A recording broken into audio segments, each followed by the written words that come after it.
เรื่องเล่าเฮ็ดป่าริมโกไผ่กับข้อคิดที่ใดในมื้อนี้ สวัสดีครับมื้อนี้ผมมีเรื่องเล่าสั้นๆที่เพิ่งเกิดขึ้นสดๆร้อนๆมาเล่าสู่กันฟังช่วงเช้าของมื้อนี้นะผมได้ลงไปที่ทุ่งนาเพื่อว่าไปเบิ่งต้นข้าวหว่านด้วยเครื่องมือทันสมัย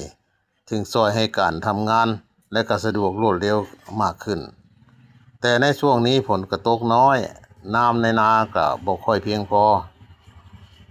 เฮ็ดให้ต้นข้าวต้นกล้าเนี่ยกำลังงอกงามนี่ดูมันก็บ่ค่อยสดชื่นเท่าที่ควรหลายจุด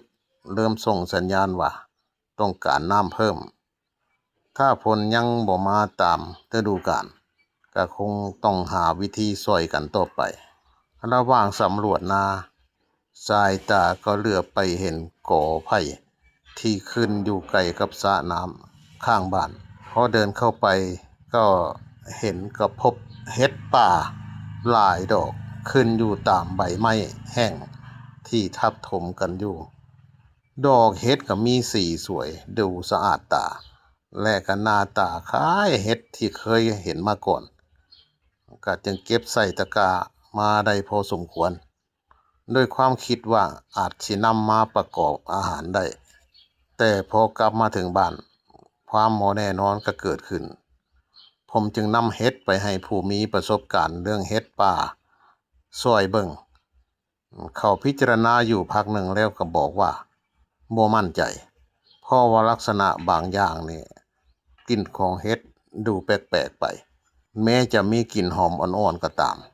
จึงบ่สามารถยืนยันได้ว่าเป็นเห็ดที่กินได้อย่างปลอดภัยเมื่อได้ยินแบบนั้นแล้วก็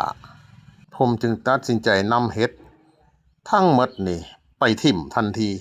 แม้สิเสียดายอยู่แน่ก็ตามแต่ก็มองว่าความปลอดภัยสำคัญกว่าเพราะทุกวันนี้เฮาได้ยิน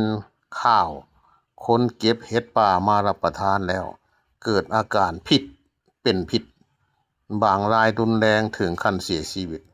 เพียงเพราะว่าเข้าใจผิดว่าเป็นเห็ดที่กินได้เว้าออกมาว่าของกินมันมีหลายอย่างบ่จำเป็นต้องเสี่ยงกับสิ่งที่เฮาบ่มั่นใจคำเว้าสั้นๆนี้ทำให้ผมคิดได้ว่าในชีวิตคนเฮาบางครั้งการยอมปล่อยผ่านสิ่งที่บ่แน่นอนหรือว่าบ่แน่ใจอาจเป็นการตัดสินใจที่ดีที่สุด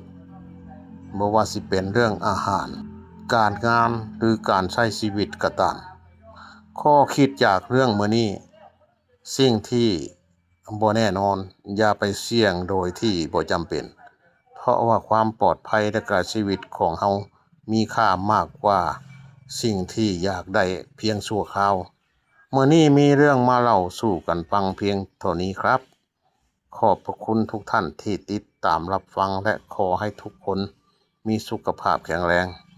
พบเจอแต่สิ่งดีๆก็อย่าลืมกดไลค์กดแชร์กด Subscribe กดติดตามเป็นกำลังใจให้กับผู้นำเรื่องมานำเสนอสวัสดีครับ